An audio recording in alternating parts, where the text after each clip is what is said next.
Kenapa judul ini, The Decagon House Murder, masuk ke kategori judul atau buku yang melebihi ekspektasi gue, karena emang segitu serunya ngikutin. Hey fellas, welcome back to my YouTube channel. My name is Aya. Video ini dibuat untuk ikutan kegiatan posting bareng komunitas BookTube Indonesia, yang mana tema bulan ini adalah Books That Exceeded Your Expectations, alias buku yang melebihi ekspektasimu. Dan pas banget, awal Juli kemarin itu gue baru aja baca satu judul buku yang sebenarnya kata orang-orang emang bagus gitu. Banyak yang rekomendasiin tentang buku ini. Sebelum mulai baca gue kayak oke, bagus, mari kita lihat. Dan ternyata setelah gue selesai baca, beneran segitu serunya ngikutin misteri pembunuhan yang ada di dalam cerita ini gitu. Dan bukunya adalah ini dia, The Decagon House Murders, yang ditulis oleh Ayatsuji Yukito. Ini gue bacanya di aplikasi Script.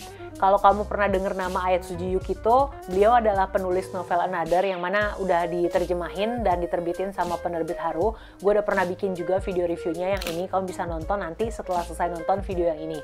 Dan segimana serunya cerita ini, mari kita mulai masuk aja ke pembahasan tentang bukunya. Kita mulai dulu dengan blurb dari cerita ini. The Decagon House Murders ini bercerita tentang 7 orang mahasiswa dari Keio University yang memutuskan untuk menghabiskan waktu kurang lebih 1 minggu di reruntuhan Decagon House yang terletak di sebuah pulau tak berpenghuni bernama Tsunojima Island. Dan Decagon House ini dulunya itu dimiliki oleh seorang arsitek bernama Nakajima. Suatu ketika Nakajima ini mengalami kecelakaan, jadi rumahnya ini, bangunannya ini dibakar dan dia ikut terbakar di dalamnya bersama dengan istri dan juga 2 orang penjaga rumah. Akan tetapi berita yang beredar mencurigai seseorang, yaitu tukang kebun yang kebetulan pada hari kejadian memang sedang berkunjung ke pulau itu gitu. Tapi polisi tidak menemukan mayatnya, sehingga orang-orang berpikir jangan-jangan ini bukan kecelakaan, akan tetapi usaha pembunuhan yang dilakukan oleh si tukang kebun ini. Oke, balik lagi ke 7 orang mahasiswa tadi. Mereka beranggapan bahwa reruntuhan Decagon House ini beserta cerita yang melatar belakangnya itu adalah sebuah setting yang tepat untuk mendapatkan inspirasi untuk tulisan mereka. Jadi masing-masing orang di sini tuh diminta untuk bikin cerita misteri dengan tema pembunuhan di pulau tak berpenghuni gitu kan. Akan tetapi satu persatu dari mereka mulai dibunuh dan kita pembaca akan mencari tahu siapa sesungguhnya pelaku pembunuhan tersebut. Menarik kan ya? Ini benar-benar tipe cerita yang gue suka.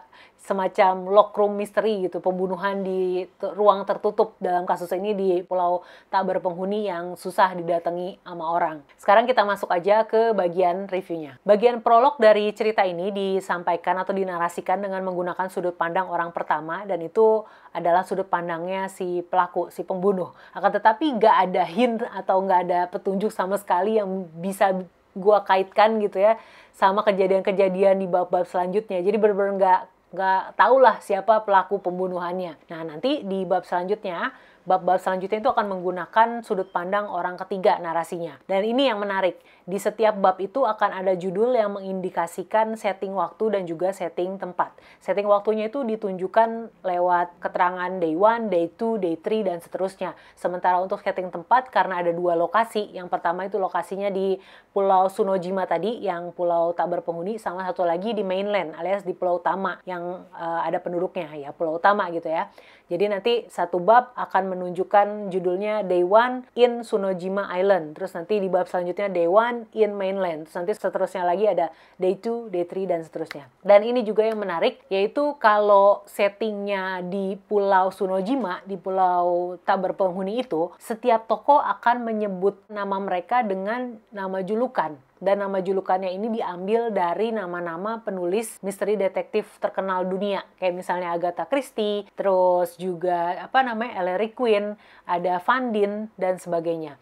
Ada 7 orang mereka ya, 5 orang pria, 5 orang cowok, dan 2 orang cewek gitu kan. Sementara kalau kejadian yang di setting tempatnya di pulau utama, itu kita akan membaca nama asli dari si tokoh utama. Dan ini nanti akan memainkan peran tersendiri gitu. Kenapa dibedain gitu antara kejadian di Pulau Tsunojima sama di pulau utama, itu akan berperan di bagian akhirnya nanti. Nah, untuk bagian awal-awal masih berupa pengenalan tokoh, karena lumayan ya, ada 7 orang dengan nama yang berbeda-beda, karakter yang berbeda-beda.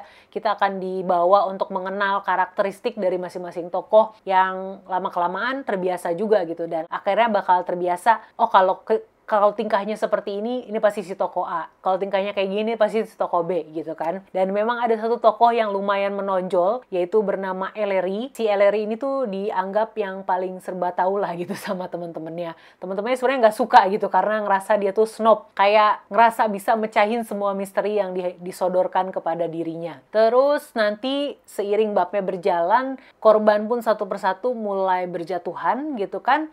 Dan gue bisa bilang pembunuhan di sini lumayan gore, lumayan berdarah-darah karena ada anggota-anggota tubuh yang dipotong karena si pelakunya ini pengen meniru kejadian kebakaran di rumah si arsitek itu, karena istrinya ditemukan mayatnya itu tanpa tangan sebelah kiri kalau nggak salah. Makanya cover ini kan covernya gambarnya ada gambar tangan gitu ya. Itu adalah sejarahnya. Sementara di Pulau Utama juga nggak kalah, misterinya tuh nggak kalah gitu. Orang-orang atau tokoh-tokoh yang ada di Pulau Utama ini mereka mendapatkan surat anonim, surat tanpa nama pengirim yang kalimat di dalamnya tuh cuma satu kalimat gitu. Yaitu, bentar, isinya kayak gini, "My daughter Chiori was murdered by all of you."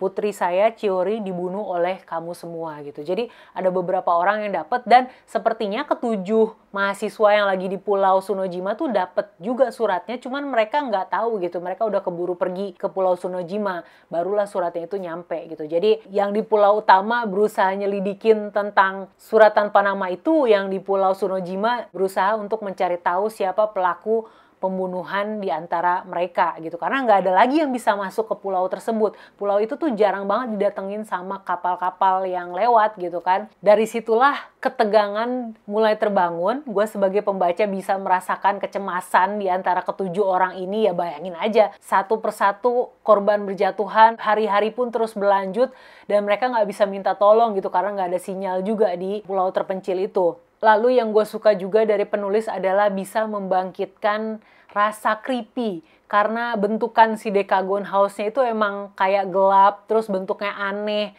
Terus mereka nggak ada siapa-siapa di situ, tapi satu persatu mati terbunuh. Itu gue suka sih.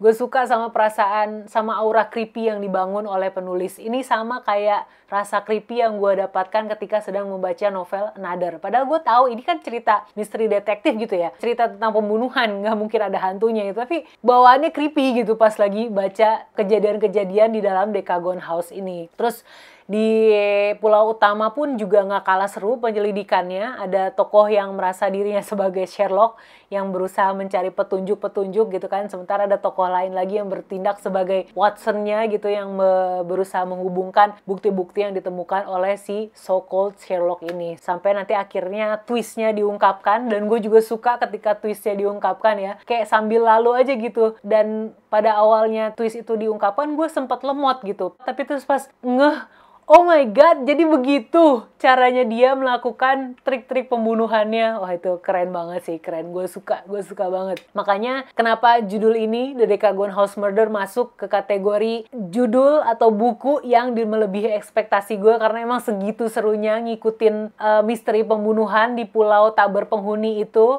Terus bagaimana twistnya diungkapkan, dan akhirnya dijelaskan gitu ya bagaimana cara si pelaku melakukan trik pembunuhannya, dan menurut gue itu keren banget. Bener-bener khas kasus misteri yang diciptakan oleh penulis-penulis Jepang sih kalau menurut gue setelah dipikir-pikir lagi. Dan sempet juga gue kayak bingung pas baca bagian akhirnya, gue kayak nggak ngerti maksud endingnya. Tapi tadi sebelum gue bikin video review ini kan gue baca ulang lagi nih bagian prolognya, dan ternyata jawabannya tuh ada di bagian prolognya. Jadi antara ending sama prolog tuh menyatu dengan sempurna. Makanya gue mau kasih The Decagon House Murders ini 4,5 dari 5 bintang. Kenapa nggak 5 bintang? Karena menurut gue motif dari si pelaku ini kurang dijelaskan lebih mendalam. Seandainya ada lebih banyak penjelasan kenapa si pelaku mau melakukan pembunuhan tersebut, itu akan lebih sempurna lagi sih menurut gue. Gue bisa kasih bintang 5. Tapi 4,5 aja udah bener-bener melebihi ekspektasi gue terhadap The Decagon House Murders. Very recommended buat kamu yang suka misteri detektif. Wajib baca sih judul ini.